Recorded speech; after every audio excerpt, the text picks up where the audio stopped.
자, 오늘 무화과나무 두 번째 시간을 갖습니다. 우리 첫 번째 시간에서 무화과나무는 꽃이 없는 것이 아니라 꽃이 안으로 피는 가시나무다. 그리고 무화과나무는 열매가 1년에 여러 차례 열린다. 그래서 첫 번째 열리는 열매를 파계라고 해서 겨울을 나고 초여름 시작 시점에 열리는 과일이라 가습도 없고 크기도 작고 그래서 상품성이 전혀 없기 때문에 주인들은 그것을 거두지 않고 그것은 가난한 자들나 나그네들의 어떤 길냥식으로 이렇게 주어지는 어떤 열매다라고 말씀을 드렸고, 그 첫 열매는 두 번째 열리는 열매의 어떤 정령사와 같아서 첫 번째 열매가 열리지 않으면 두 번째 열매도 열리지 않기 때문에 주님께서는 그 잎만무성한 그 무화과 나무를 저주했었다. 그래서 첫 번째 열매가 열리고 난 다음에 그것이 따지고 나면 세 가지에서 나는 열매에서 두 번째 열매인 테나라는 열매가 열리고, 그거는 가즙이 풍부하고 그래서 무화과의 어떤 농부들의 거두는 그런 수확기를 맞는 즐거움을 주는 그런 열매다라는 말씀 드렸어요. 그렇지만 선지자들은 그 첫 번째 열매, 볼품 없고 가난한 자들의 열매, 그 열매를 그렇게 기다리고 했다라는 것이 우리 많은 말씀 중에서 우리가 지난 시간에 찾아봤어요. 자, 그럼 오늘은 이제 이 무화과 나무는 가꾸는데 많은 시간들이 이 정성이 들어가야 되는 가실이라는 것을 이제 지난 시간에 말씀드렸는데, 이 무화과 나무는 이 맺고 익어갈 시점에 그 바늘로 구멍을 내주어야지만이 이 그 병들지 않고 가즙도 풍성하고 그렇게 한 열매를 얻을 수 있다고 그랬어요.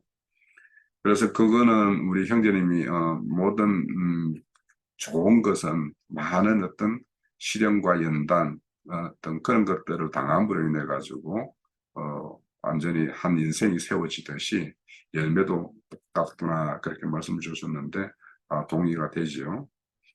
자, 무화과 나무는 고산지에는 파게나 테나가 한 두 번 정도 열린, 그러니까 거기에는 많은 여름 내내 이렇게 열매가 열리는 것이 아니고 그 횟수가 적다라는 거죠. 그렇지만은 따뜻한 지역, 아열대 지역의 어떤 기후를 가지고 있는 남쪽 지역이나 이런 데에는 여러 차례 열매가 열어서 여름 내내 가시를 딴다라는 거 말씀드렸어요. 그렇지만 이 무화과 나무는 너무도 이제 상하기 쉽기 때문에 추수 시기를 놓치면 안 되고, 추수 시기에 따서 그것을 빨리 먹든지 아니면 그것을 말려서 겨울 동안 이렇게 먹을 수 있게끔 이렇게 준비하는 어떤 그런 수고가 필요한 그 가시라고 그랬어요.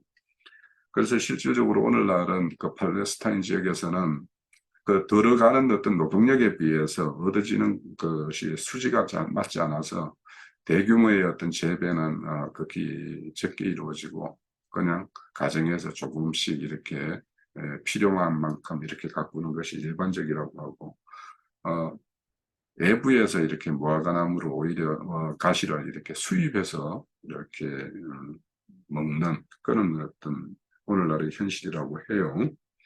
자, 그런데 이제 이 무화과 나무를 이렇게 관리하고 가꾸어야 하는 어떤 말씀에는 잠언서 27장 18절에 보면 무화과 나무를 지키는 자는 그 가시를 먹고 자기 주인에게 시중 드는 자는 영화를 얻느니라는 말씀에서 무화과 나무는 지키고 가꾸고 하는 자들이 있어야지만이 이것은 좋은 열매를 맺고, 만약에 그렇지 않으면 야생 무화과 나무처럼 되어가지고 덤불이 되고 만다라는 거죠. 자, 그처럼 이제 무화과 나무를 이렇게 돌보는 것, 이런 것을 비유해서 남유다의 어떤 실상을 이렇게 고발하는 선지서가 있어요.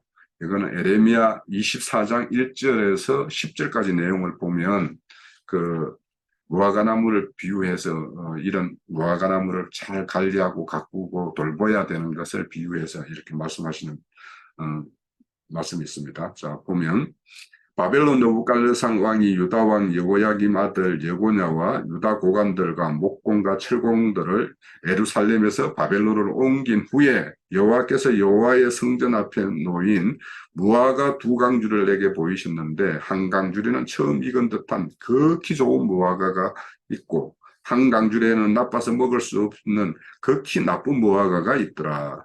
여호와께서 내게 이르시되 에레미야야 내가 무엇을 보느냐 하시면 내가 대답하되 무화과이온데 이 좋은 무화과는 극히 좋고 그 나쁜 것은 아주 나빠서 먹을 수 없게 나쁘니이다 하니 여호와 말씀이 또 내게 임하시니라. 이르시되 이스라엘의 하나님 여호와께서 이와 같이 말씀하시니라. 내가 이곳에서 옮겨 갈대아인의 땅에 이르게 한 유다 포로를 이 좋은 무화과와 같이 잘 돌볼 것이라.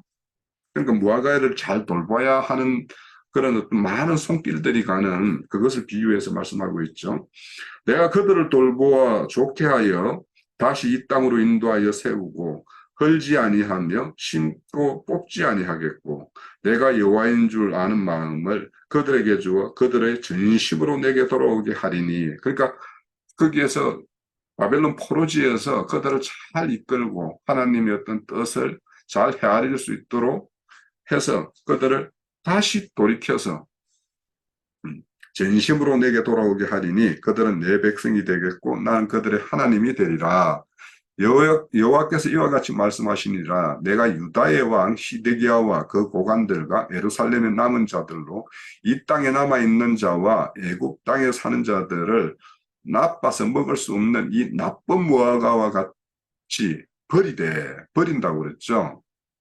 세상 모든 나라 가운데서 흩어서 그들에게 환난을 당하게 할 것이며 또 그들에게서 내가 쫓아보낼 모든 곳에서 부끄러움을 당하게 하며 말거리가 되게 하며 조롱과 저주를 받게 할 것이며 내가 칼과 기근과 전염병을 그들 가운데 보내어 내가 그들과 그들의 조상에게 준 땅에서 멸절하기까지 이르게 하리라 하시니라. 자, 여기 보면 앞서서 무화과 나무는 잘 관리해야지만이 좋은 어떤 가시를 얻을 수 있고 하다고 그랬어요.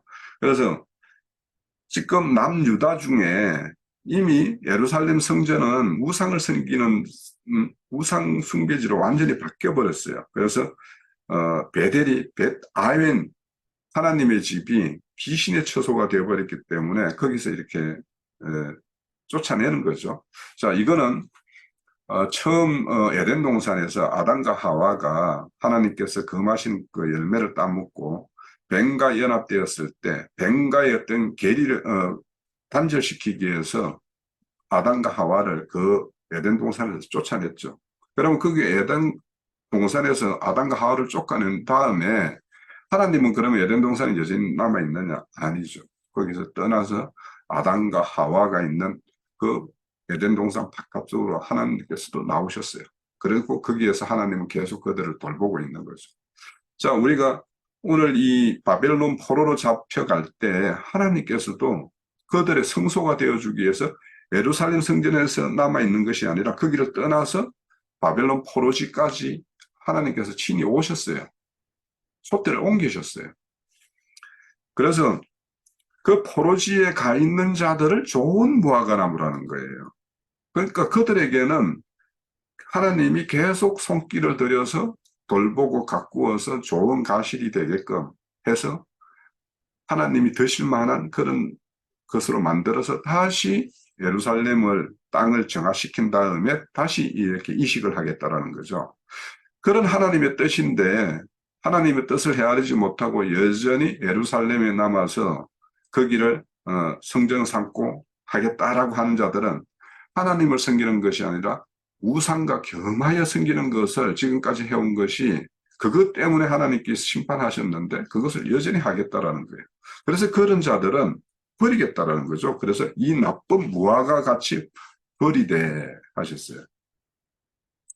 자, 그러면 이들이 그렇게 하나님의 뜻을 거스리고 예루살렘에 남아 있는데 이들의 어떤 실상이 어떤 모습을 보이냐 하면 바벨론 포로로 잡혀간 자들에 대해서 하나님의 그들은 심판의 대상이었기 때문에 포로 잡아갔고 자기들은 하나님 보호 가운데 있기 때문에 예루살렘에 남았다라고 거꾸로 생각을 하는 거죠. 그래서 그들이 어떤 생각을 하냐면 그 형제와 친척들이 가지고 있던 그 소유, 그들의 땅과 집들을 자기들의 기업으로 주시려고 하나님이 우리에게 주셨다라고 생각을 하고 있죠. 그래서 그들이 떠남으로 인해서 빈 전토와 집들을 자기 소유로 삼겠다라는 이런, 그래서 자기 친제들이 그런 환란을 당하면 동정치는 못하는 망정 그 기회를 틈타서 자기 소유를 늘리겠다라고 하는 그 남아있는 자들의 어떤 실상이 이와 같다라는 거예요. 그래서 이제 그거에 대해서 하나님의 어떤 처분을 보면 이제 같은 예레미야 29장 16절에서 18절에 보면 다윗의 왕자의 앉은 왕과 이 성에 사는 모든 백성 곧 너희와 함께 포로되어 가지 아니한 너희 형제에게 여호와의 말씀 이와 같이 말씀하시니라. 만군의 여호와께서 이와 같이 말씀하시되 보라 내가 칼과 기근과 전염병을 그들에게 보내어 그들에게 상하여 먹을 수 없는 몹쓸 모아가 갖게 하겠고 내가 칼과 기근과 전염병으로 그들을 뒤따르게 하며 그들을 세상 여러 나라 가운데서 흩어 학대를 당하게 할 것이며 내가 그들을 쫓아낸 나라의 가운데 저주와 경악과 조소와 수모의 대상이 되게 하리라 이렇게 말씀해요. 그래서 실질적으로 그 당시에 남아있던 여로보암과 여호야긴과 그들의 어떤 고관들은 애국가 합평을 이렇게 하친을 하려고 그러다가 하나님께서 바벨론을 들어서 그들을 쳤어요. 그렇게 침공을 2번 하고 3번째 이제 최종 이렇게 멸망을 당하는데 그때 남아있는 자들과 미리 친애국 정책을 썼기 때문에 애국으로 미리 피난 간 자들이 있어요. 그래서 그런 자들을 다시는 예루살렘으로 돌아오지 못하게 그 이국 땅에서 다 죽는 어떤 결말을 맞게 하는 그런 것으로 하나님의 어떤 징계가 이루어졌어요. 자, 이거는 하나님께서 거기에는 귀신의 처소다. 그럼 거기서 나와라 하면 나가야 되는데 그렇지 않으면 이런 징계를 받아요. 그럼 이거는 오늘날도 똑같은 것이 반복되죠. 우리 계시록 18장 2절에서 6절에 보면 똑같은 이 시대에도 적용되는 일들이 이제 있는데 힘찬 음성으로 외쳐 이르되 무너졌도다 무너졌도다 큰 성 바벨론이여 귀신의 처소와 각종 더러운 영이 모이는 곳 각종 더럽고 가증한 새들이 모이는 곳이 되었도다. 지금 오늘날 세속교회가 이렇다라는 거예요. 그래서 그 교회를 큰 성 바벨론이고 귀신의 처소라고 이렇게 판정을 하고 있죠. 그 음행의 진노의 포도주로 말미암아 만국이 무너졌으며 또 땅의 왕들이 그와 더불어 음행하였으며 땅의 상고들도 그 사치의 세력으로 치부하였도다. 지금 오늘날 교회에서 어떤 진노의 포도주 잔을 가지고 이렇게 음행을 이렇게 임삼는 그래서 발람과 니골라당의 어떤 교훈을 이렇게 실행하는 이런 교회들 그런 교회가 그 큰 성 바벨론의 하나죠. 또 내가 들으니 하늘로부터 다른 음성이 나서 이르되 내 백성아 거기서 나와 그의 죄에 참여하지 말고 그가 받을 재앙을 받지 말라. 그러니까 지금 예루살렘을 하나님이 바벨론을 들어서 이렇게 치려고 할 때 그때 그 성에서 나갈 수 있는 거 그거는 포로로 잡혀서 이렇게 바벨론을 미리 옮겨놓는 거 이것이 오히려 살 길이었는데 그래서 하나님은 그 길을 나오게 하는 것. 이것이 이제 1차적으로 하나님이 조치했던 첫 번째 조치였어요. 긴급 조치였죠. 그런데 그것을 수용하지 않고 여전히 남아있기를 원하는 그 왕과 그 고관들, 그런 자들에 대해서는 이렇게 심판이 임하는 거죠. 자, 이와 같은 것. 그래서 우리가 이런 어떤 교훈에서 받을 수 있는 것은 하나님의 보호와 지킴을 받는 길은 눈에 보이는 거창한 곳이거나 겉으로 볼 때 안전한 철옹성 같은 거처가 아니라 오히려 모든 보호막이 사라져 있는 난민 포로소와 같은 그곳이 오히려 하나님이 그들을 보호하고 지키는 처소였다라는 거예요. 그래서 우리가 겉으로 볼 때 이런 뭔가 어려움을 처해 있고 어려운 환경에 점에 있는 그런 자들이 하나님의 어떤 겉으로 보면 징계를 받고 있는 것 같지만은 그 징계가 오히려 그 영혼을 하나님은 보호하는 수단으로 이렇게 동원되는 것을 볼 수가 있어요. 자, 아무것도 의지할 곳이 없는 처소에 찾아오신 기묘자, 그분은 그들에게 선지자를 통해서 음성을 들려줬어요. 그래서 포로지에서는 에스겔 선지자로, 남유다의 예루살렘의 성전에 남아있는 자들에 대해서는 에레미야 선지자를 통해서, 그러니까 에레미야 선지자들은 포로로 잡혀가라고 이렇게 외치는 거죠. 그러니 포로로 잡혀가는 것은 저주인 것 같고 심판인 것 같은데 선지자가 그렇게 외치니까 에레미야 선지자는 그들로부터 핍박을 받지 않을 수가 없었죠. 그런데 이제 에스겔 선지자는 포로지에서 그 포로된 자들의 어떤 심정을 이렇게 하나님의 뜻을 전해서 그들을 지키고 보호하는 역할을 이렇게 하고 있었죠. 그래서 하나님은 이렇게 보호하고 가꾸고 돌보고 있는 거예요. 그런 선지자들을 통해서. 자, 같은 무화과 나무이지만 어떤 나무는 버리시고 어떤 나무는 돌보지 않는 걸 우리가 볼 수 있어요. 그래서 무화과 나무가 달라서 하나는 취하고 하나는 버리는 것이 아니라 똑같은 나무이지만 하나님 뜻대로 행하지 않고 자기의 뜻을 세워서 하나님의 뜻에 이렇게 대적하게 되면 결국에는 이런 못쓸 나쁜 무화과처럼 이렇게 버림을 당하는 것을 알 수 있어요. 그래서 우리가 이런 걸 보면서 그 애정론이다, 머슴론이다라는 어떤 교리에 이렇게 붙들여서 그런 세속 교파를 이루고 있는 이런 자들은 결국에는 이런 예루살렘 성전을 이렇게 고집하는 그런 고관들과 진배 없이 거기에서 자기들의 안위와 이런 것들을 도모하겠다고 하는 그 생각에서는 한치도 다르지 않아요. 그래서 그런 것들을 보면서 우리는 좋은 무화과는 하나님께서 어떻게 이끄시고 다루시고 보호하시는가 이런 거에 대해서 우리가 다시 한번 생각해 볼 필요가 있겠다 싶습니다.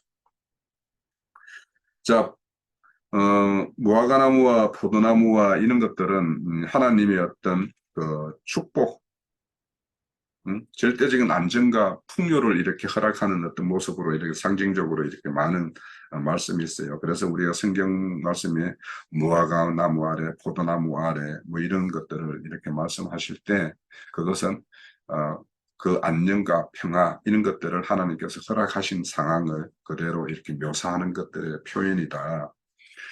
그래서 우리가 앞서서 첫 시간에 봤듯이 나다나엘이 무화과나무 아래 있을 때 너를 보았다라고 하는데 그 무화과나무 아래는 그 당시 작은 성읍에서는 그 해당이 없어서 그 무화과나무 밑에서 두루마리 하나님의 말씀들을 이렇게 보고 묵상하고 이렇게 기도와 말씀을 추구하는 처소로 이렇게 삼았다라는 거예요. 그래서 그런 것을 찾는 나다나엘이기 때문에 그 마음의 심중이 어떠한지 예수님은 미리 알고 계셨던 거죠. 그래서 무화과나무라는 자기 무화과나무, 자기 포도나무 아래 이렇게 간다는 것은 하나님께서 평안과 풍요를 허락하신 어떤 그런 상징적인 표현인데 우선 몇 군데만 찾아보면 열왕기상 4장 24절에서 25절에 보면 이 시대는 솔로몬 시대입니다. 솔로몬이 그 강 건너편 딥사에서부터 가사까지 모두 그 강 건너편의 왕을 모두 다스림으로 그가 사방에 둘린 민족과 평화를 누렸으니 솔로몬이 사는 동안 유다와 이스라엘이 단에서부터 브엘세바에 이르기까지 각기 포도나무 아래 무화과나무 아래에서 평안히 살았더라. 이렇게 솔로몬 시대 때 하나님께서 이스라엘에게 어떻게 이렇게 대해 주셨는가 하는 것들을 이렇게 표현하고 있죠. 또 미가서 4장 4절에서 5절에 보면 각 사람이 자기 포도나무 아래와 자기 무화과나무 아래에 앉을 것이라. 그들은 두렵게 할 자가 없으리니 이는 만군의 여호와의 입이 이와 같이 말씀하셨느니라. 만민이 각기 자기 신의 이름을 의지하여 행하되 오직 우리는 우리 하나님 여호와의 이름을 의지하여 영원히 행하리로다. 이렇게 말씀을 해요. 그래서 여호와 하나님을 의지하면 그렇게 각 사람이 자기 포도나무 아래와 자기 무화과나무 아래에서 이렇게 평화와 안녕을 이렇게 누릴 수 있다는 걸 말씀을 하고 있죠. 자, 스가랴서 3장 9절에서 10절에도 보면 만군의 여호와가 말하노라 내가 너 여호수아 앞에 세운 돌 보라 한 돌에 7눈이 있느니라. 그러니까 한 돌에 7눈으로 살피신다라는 거죠. 그러니까 내가 거기에서 새길 것을 새기며 이 땅의 죄악을 하루에 제거하리라. 만군의 여호와가 말하노라 그날에 너희가 각각 포도나무와 무화과나무 아래서 서로 초대하리라 하셨느니라.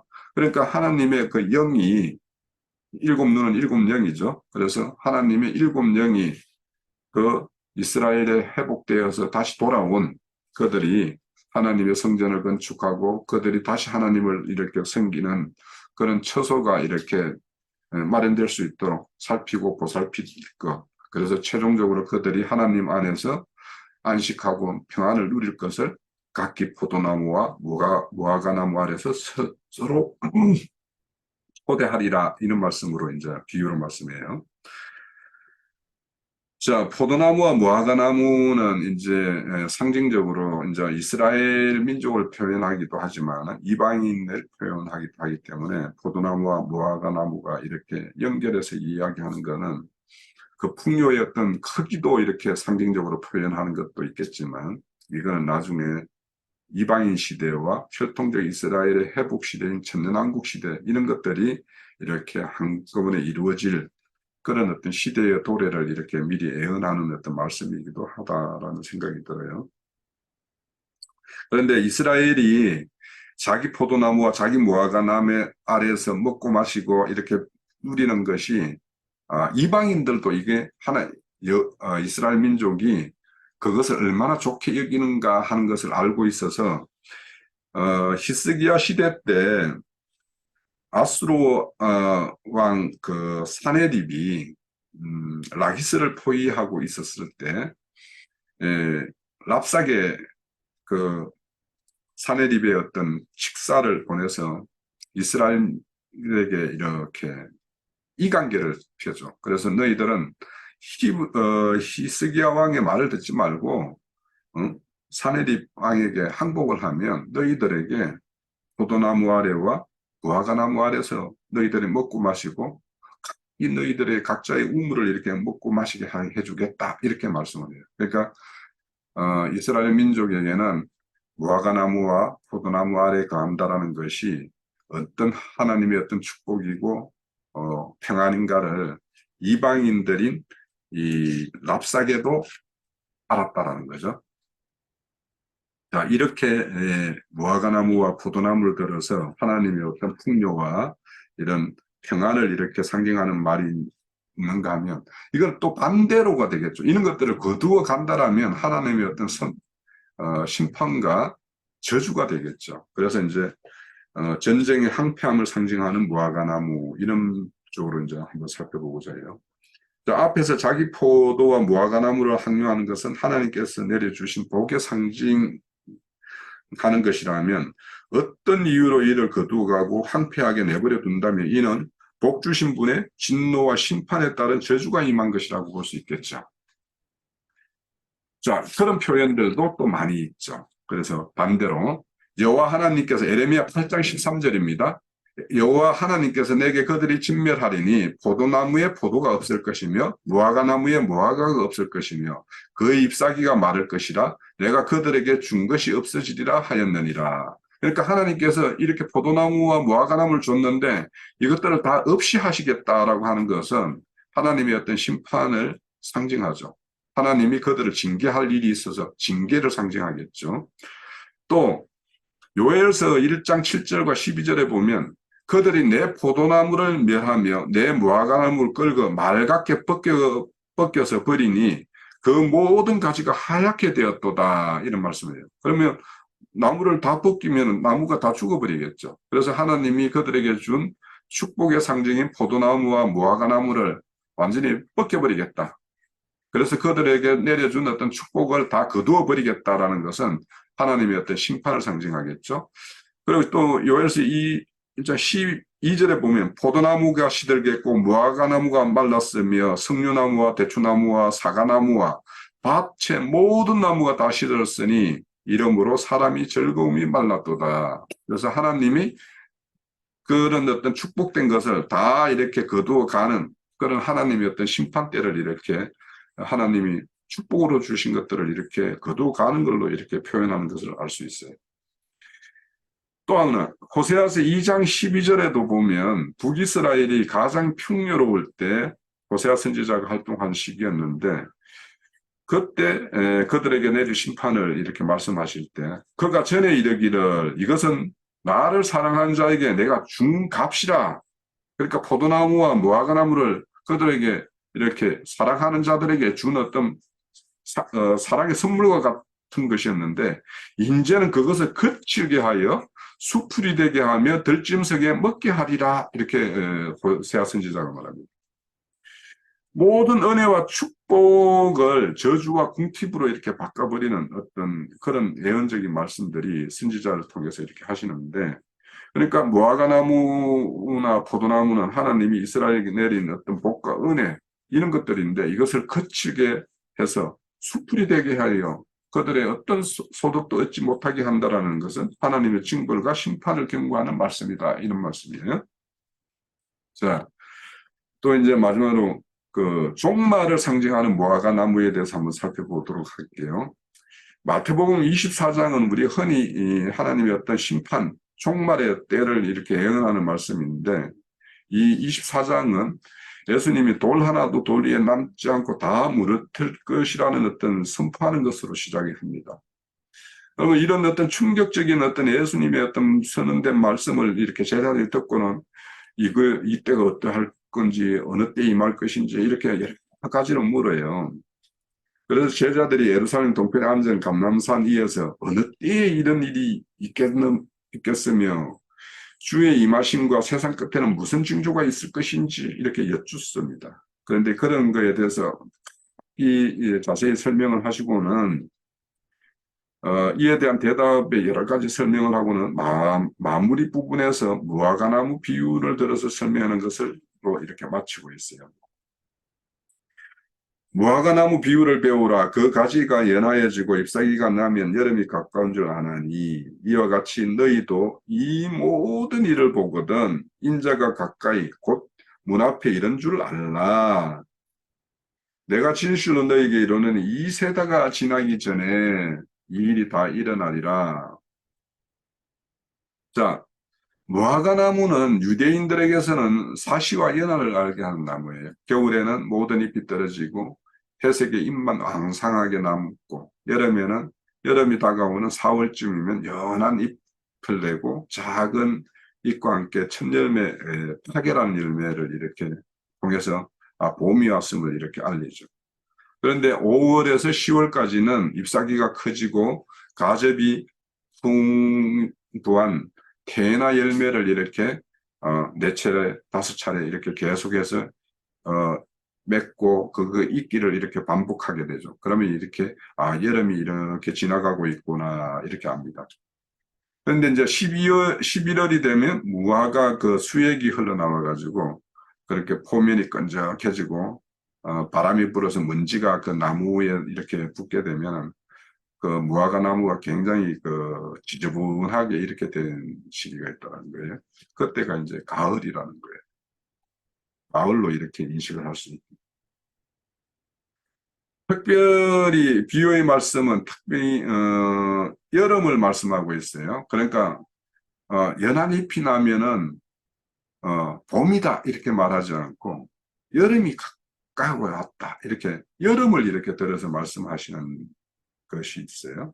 그러면 이 여름이라는 것을 왜 사계절 중에서 여름을 이렇게 특별히 하실까를 우리가 생각해 보면 여름과 종말 시대의 어떤 종말을 하는 이거와 어떤 관련이 있다라는 것이죠. 그거에 대해서 한번 살펴볼게요. 그래서 이것은 유대인의 어떤 여름과 우리의 여름이 전혀 다른 인식하는 문화와 언어, 그 간섭 이런 것에서 우리가 이제 그 연결고리를 찾을 수가 있어요. 첫째는 히브리어로 여름이라는 카이처라는 단어와 종말이라는 캐처라는 단어가 한 단어에서 유래되었다라는 거예요. 어원이 같다라는 거예요. 그러니까 여름과 종말이라는 단어는 한 어원에서 기록되었다. 그러니까 관련이 있죠. 둘째는 우리는 봄, 여름, 가을, 겨울 순으로 이렇게 헤아리는데 유대인들은 사계절을 헤아릴 때 가을, 겨울, 봄, 여름 순서로 이렇게 여름이 사계절의 끝이다고 이렇게 부른다는 거예요. 그 이유는 유대인들에게 가을이 사계절의 시작이 되는 이유는 유대력의 기초에서 일곱 번째 달, 티슈레이, 일곱 번째 달을 티슈레이라고 해요. 그 월의 첫날을 새해 시작이라고 이렇게 하고 있어요. 유대력으로. 그들은 이 날이 오늘날 우리로 보면 설날인 거예요. 자, 유대력으로 티슈레이 달 9월에 10월쯤이 되는데 이때는 나팔절과 속죄일과 초막절 등 중요한 절기 세 개가 이렇게 연이어 있는 계절이기도 해요. 이 절기는 성취죠. 다 나팔절, 속죄절, 초막절은 절기의 어떤 성취를 기다리는 절기이기도 하다. 그래서 모든 세계는 태양력을 이렇게 해서 1월 1일을 새해라고 표현하지만 이스라엘은 새로운 한 해를 이렇게 쓴 태양을 기준으로 하는 것이 아니라 원력을 사용한다. 그래서 달이 떠오르는 날, 이렇게 이제 떠오르기 시작하는 날을 새해 시작이라고 이렇게 여긴다는 거예요. 그러면 이 달은 나팔절의 시작날과도 똑같아요. 그래서 우리가 레위기 23장 23절에서 25절의 말씀을 이렇게 찾아보면 여호와께서 모세에게 말씀하여 이르시되 이스라엘 자손에게 말하여 이르라. 일곱째 달 곧 그 달 첫날은 너에게 쉬는 날이 될지니 이는 나팔이 불어 기념할 날이요 성해라. 어떤 노동도 하지 말고 여호와께 하제를 드릴지니. 자, 여기에서 보면 일곱째 달 그 달 첫날이라고 이렇게 말하죠. 이 달이 뭐냐? 티슈레이라는 거예요. 일곱째 달. 그리고 첫날이면 이제 설날인데 그 첫날을 그들은 우리의 어떤 설날과 같이 이렇게 기념하고 지낸다라는 거예요. 자, 유대인들에게는 히브리력, 즉 유대력으로 일곱째 달 티슈레일의 첫날, 7월 1일이 바로 새해의 첫날로 이들은 새해 첫날을 이틀 동안 기념하는데 이 날을 그들의 말로는 로시 하샤나, 로시라면 우리 머리라는 뜻이고 하샤나라면 한 해, 새해의 머리라는 뜻이에요. 한 해의 머리라는 뜻이에요. 그러니까 한 해에 시작되는 날이라는 뜻이죠. 그런 의미에서 한 해의 머리라는 뜻으로 로시 하샤나라고 합니다. 그건 설날로. 이 날이 구약 성경에 명시된 쇼파르, 즉 나팔 불기에 이 날을 나팔절이라고 한다. 그래서 우리가 레위기 23장은 우리는 나팔절로 알지만 유대인들에게는 그 날이 오히려 이제 설날일로 이렇게 기념하고 있다는 거죠. 따라서 태양력으로 가을의 한 해가 시작되는 계절이고 여름이 가깝다는 뜻은 곧 그 사계절 중에서 마지막 때, 추수의 때가 가깝다. 그러니까 종말의 때가 가깝다라는 의미로 연한 잎이 나면 여름이 가깝다라고 이렇게 표현한다는 거예요. 잎이 나면 봄이다라고 말하지 않고 연한 잎이 나면 여름이다. 그럼 여름은 종말과 관련이 있다. 그런 어떤. 그래서 우리가 이렇게 성경은 무화과나무 변화를 통해서 말세의 심판과 종말이 다가옴을 비유하고 있어요. 무화과나무 비유는 마지막 때 징조, 즉 시대의 종말적인 현상으로 세상에는 난리와 기근과 전쟁과 분쟁과 핍박 등을 통해서 예수님이 이 땅에 나타나실 때, 또, 주님께서 이제, 재림하실 때, 그러니까 인자로 초림하셨고, 그분이 다시 재림해서 우리 살려주는 영이 되어서 오시는 어떤 그 시점이 유대인으로는 마지막 종말이죠. 그러니까 그 시점이 유대인의 끝이자 이방인들의 시작 시점이 되죠. 그래서 그런 어떤 때, 그런 때가 임할 때가 온다라는 것을 예수님은 이제 일러주신 것이 되겠죠. 무화과나무는 봄이면 잎을 내고 여름이 되면 잎이 무성해지는 일은 자연 순리이고 이치이듯이 예수님이 이런 모든 말씀이 이루어질 종말의 때는 반드시 있을 것임을 말씀하는 것이다. 또한 무화과나무는 혈통적 이스라엘을 상징하는 것이라면 이스라엘이 심판을 받아 흩어짐을 당하겠지만 다시 모으는 때가 도래할 것임을 암시하는 말씀이라고도 가까운 미래 외에 어떤 새로운 시대, 그러니까 교회 시대 끝에 천년왕국 시대가 도래할 것, 이런 것까지도 암시하는 어떤 비유의 말씀이라고도 볼 수 있겠죠. 그런데 이제 그런 측면에서 본다면 실제로 무화과나무의 비유에서 70년에 로마에 의해서 나라가 잃었고 흩어짐을 당해서 한 1900년 동안 이렇게 나라 없는 민족으로 이렇게 살다가 1948년 5월 14일에 나라를 재건하고 중동을 현재는 호령하는 어떤 이스라엘 나라로 이렇게 건국이 되어 있죠. 자, 이렇게 하나님의 말씀은 역사의 현장에서 성취된 것을 보면서 오늘날 우리는 사람들에게 장래에 예언된 시대에 경륜적인 일은 반드시 이루어질 것임을 믿음으로 받고 그 믿음이 오늘 사는 모든 그리스도인의 삶이 주장되고 이끄는 것이어야 살아있는 믿음이라고 할 수 있을 것입니다. 자, 오늘 이 무화과 비유에서 우리가 어떤 때, 하나님의 어떤 심판의 때, 이런 때에 대해서 이제 우리가 하나 살펴봤고요.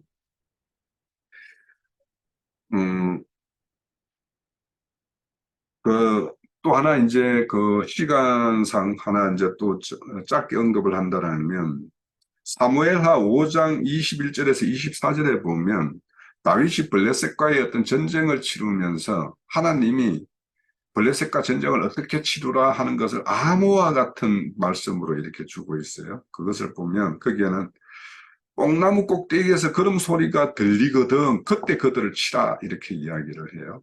그래서 이제 너희들이 그 뽕나무 밭 그 둘레로 매복을 하고 있다가 이들이 뽕나무 밭을 이렇게 지나서 뽕나무 밭의 끝머리까지 이르렀을 때 그때 후미에서 그들을 쳐서 그들을 무찌르라 하는 작전으로 뽕나무 꼭대기에서 걸음 걷는 소리가 들리거든 하는 이런 말씀을 줘요.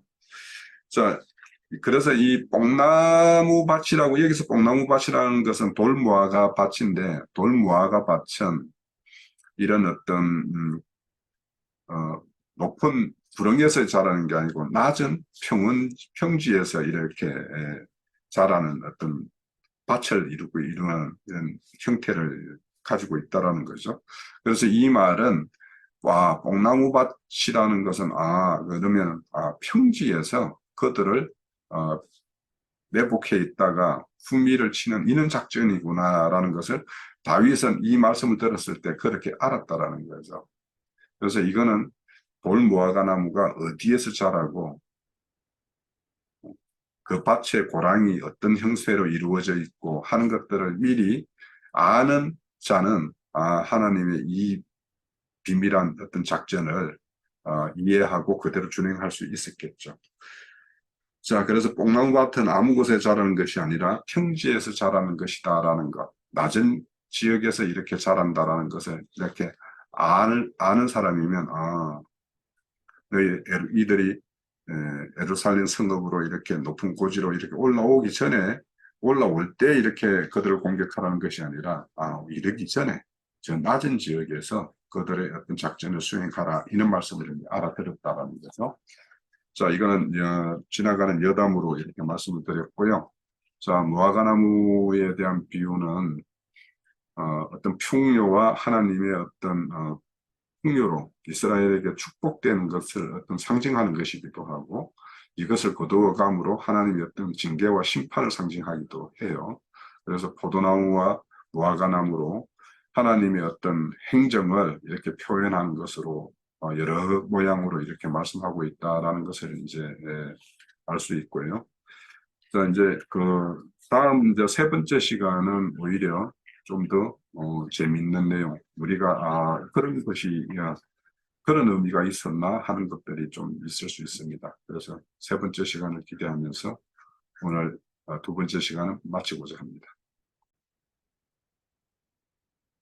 이 무화과나무 이 숲이라고 한 그거는 여기 저 회복역에서는 발삼나무라고 그래가지고 사람이 돌보지 않는 그런 들판에 많은 어떤 숲이 우거지는 그런 형태와 같은 군사 작전에서는 은폐를 하기가 이제 좋은 그런 것으로 이렇게 기록을 하고 있고요. 왜 그 삼국지연이나 또는 우리나라 6.25 전사 이런 거 다 6.25 전사 특히 읽어보셨어요? 뭐 쌍굴 작전이 뭐 이런 그런데 보면은 대부분 중공군은 중공군대로 우리 아군은 아군대로 적정한 지형지물을 이용해서 은폐를 했다가 급습을 하는 그 밑으로 이렇게 지나갈 때 이제 그런 작전이 대부분 성공을 하거든요. 여기에서도 이제 그런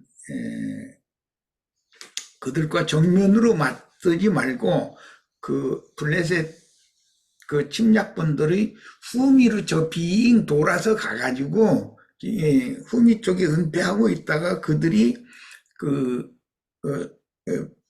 이제 뽕나무 숲이라고 되어 있는 그 발삼나무 그 은폐하고 있는 숲을 지나갈 때 그 반경 내에 들어왔을 때 급습을 하라는 말이죠. 이제 쉽게 표현하자면 그렇게 해서 이제 전쟁을 이긴 것을 이제 구약 성경이니까 역사적인 사실을 그렇게 기록한 거고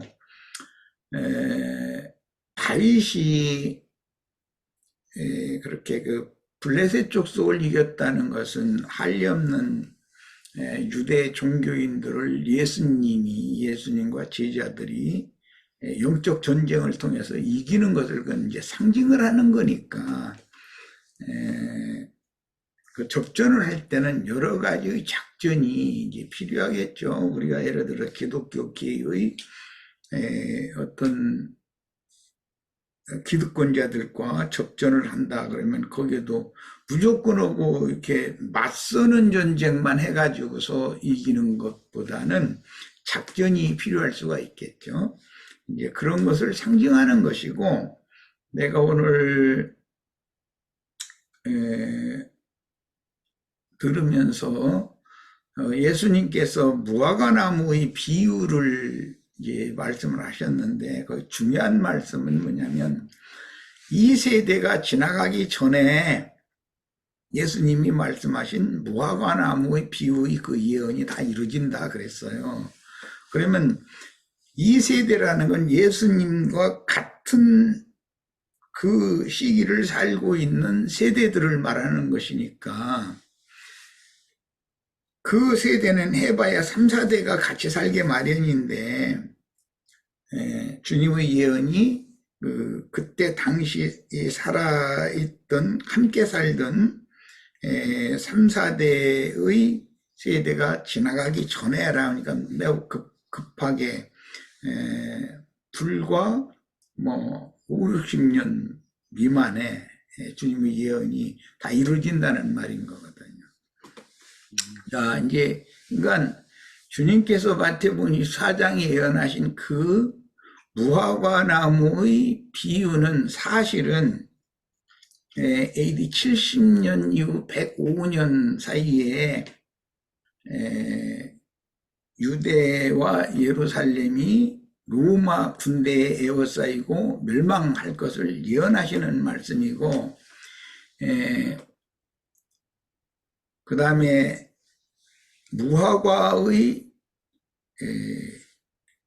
무화과나무에 대한 심판이죠. 이미 앞에 21장부터 그게 그 마른 무화과나무 이렇게 저주하고 이제 이런 말씀이 쭉 이어져 왔기 때문에 이제 그 무화과나무로 상징되는 이스라엘 그 혈통적인 유대교 체제를 갖추고 있는 이스라엘의 멸망 예언이거든요. 그리고 나서는 무화과의 추수기가 오는데 그것이 오순절 이후에 사도들이 나가서 그 영의 증거를 통해서 교회로 불러들이는 거예요. 근데 이제 더 이상은 유대인들이 말씀을 듣지를 않게 되면 이제는 때가 바꿔지는 것이죠. 포도나무의 때로. 그래서 이방인의 때로 이제 전환이 되는 거예요. 그러니까 이방인의 충만함이 차면 이제 그때 당시 예수님과 함께 살던 그 당시 세대가 지나가기 전에 무화과나무의 비유가 이루어진 것처럼 이제 마태복음 무화과나무의 비유만 말씀하셨고 누가복음에는 무화과나무와 모든 나무의 비유를 말씀하셨어요. 그러니까 무화과나무만 사실은 말씀하시는 것이 아니라 모든 나무라는 이방인들도 이제 거기에 포함시켜서 예언을 하신 거니까 그러면 이스라엘 12지파의 심판은 왜 오느냐면 복음을 더 이상 받아들이려고 하지 않기 때문에 복음을 맡은 증인들이 이방인을 향해서 떠나가 버리면 이제 이스라엘 나라는 그것으로 이제 끝나는 것이거든요. 이제 그런 마지막 추수가 있고 그 다음에는 심판이 있었어요. 그런데 이방인의 때로 이제 연결이 되어져서 이방의 또 충만함에 차도록 긴 시간이 지나면 이방인의 때가 찬 다음에는 무슨 포도나무 열매를 거둔다 이렇게 돼 있지 않고 곡식이 익었으니까 그 예리한 낫을 휘둘러서 땅에 곡식을 거둔다 이렇게 돼 있어요. 계시록 14장에. 그러니까 혈통적인 이스라엘 나라의 최후 추수는 과실 추수로 비유를 하셨고 이방 교회의 최종 추수는 곡식 추수로 말씀을 하셨다는 거예요. 예, 그러니까 오늘 우리들이 살고 있는 이 세대는 곡식 추수를 마무리하는 시점까지 온 거죠. 뭐 이렇게 뭐 때와 시기에 관해서 함부로 말한다고 이제 기독교계 사람들은 박해를 하기가 쉬우니까 좀 조심스럽기는 하지만 이 곡식을 마무리 추수할 때가 지금이라고 나는 생각하는 것은 내가 올 봄에 전도를 위해서 많이 이렇게 최선을 다해서 나라도 해야지 하고 해봤는데 들을 사람이 없어요. 안 들으려고 그래요. 관심이 없어. 전도에 대해서는. 그러면 내가 그때 뭔 생각을 했냐면 이게 소돔과 고모라의 심판 때와 똑같다. 예수님이 그 무화과나무의 비유 말씀하시고 누가복음에서는 무화과나무 모든 나무의 비유를 들으라 이렇게 말씀하시고 나서 소돔과 고모라의 때 롯의 때와도 같다. 노아의 때와도 같고 롯의 때와도 같다라고 말씀을 하셨기 때문에 이 시대에도 노아의 때와 같고 기독교계가 지금 뭐 설교 말풍년이잖아요. 홍수가 막 흘러가잖아요. 도도히. 홍수물이 온 세상을 덮고 있거든요. 노아의 때와 같고 또 다른 면에서는 롯의 때와 같이 진리의 말씀을 듣지 않으려고 그래요. 누구도 관심이 없어요. 그런데 소돔과 고모라의 멸망 심판 때 그때 당시로는 인간의 물질 문명이 굉장히 발달한 시대거든요. 발달했거든요. 그래서 사람들이 하나님과 하나님의 일에 관해 관심이 없는 거예요. 세상에 다 이렇게 몰두하기 때문에 세상사에. 이 시대가 딱 그 시대라고 나는 생각을 했어요. 그래서 지금은 책자는 차에다 큰 박스에다 이렇게 잔뜩 담아서 싣고 다니면서 주고 한 3분의 2는 그냥 뭐 허비한 거고 3분의 1은 돌리지도 못하고 지금 그냥 싣고 다녀요. 내 차에 그냥 있어요. 그런 것을 생각을 하면서 지금은 진짜 이삭적기 때다. 사람 하나 얻기가 너무너무 어려운 때다라는 것을 절감합니다. 기독교에도 지금은 다 노령화되고 청년들이 주로 많이 다 이 코로나 그 팬데믹 이후로 3, 4년 동안에 청년들이 많이 빠져나갔다고 그래요. 그리고 아주 소수만 지금 남았다고 그러는데 그들이 종교에 매달리는 사람들이지 진실로 주님을 찾는 사람들이 아니라는 거예요. 이제 이게 문제예요. 우리는 청년들이 너무 없어요. 그러니까 나는 이런 걸 굉장히 안타깝게 생각해서 학생부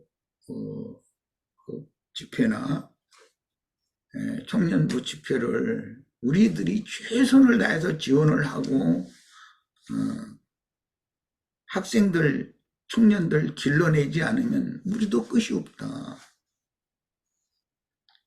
인생사도 뭐 다 아는 얘기지만 인생을 다 살고 나면은 남는 건 자식밖에 없다 그러잖아요. 이게 뭐 돈이 남고 뭐가 남고 다 그게 남는 게 아니고 자기가 쌓은 업적이 남는 게 아니고 죽음을 딱 앞두고 보니까는 자기 죽음을 지켜줄 자식밖에 남은 게 없는 거예요. 돈이 지켜주는 것도 아니고 자기가 무슨 큰 업적을 쌓아놨다 그런 업적이 자기 죽음을 지켜주는 것도 아니고 아무것도 아니거든요.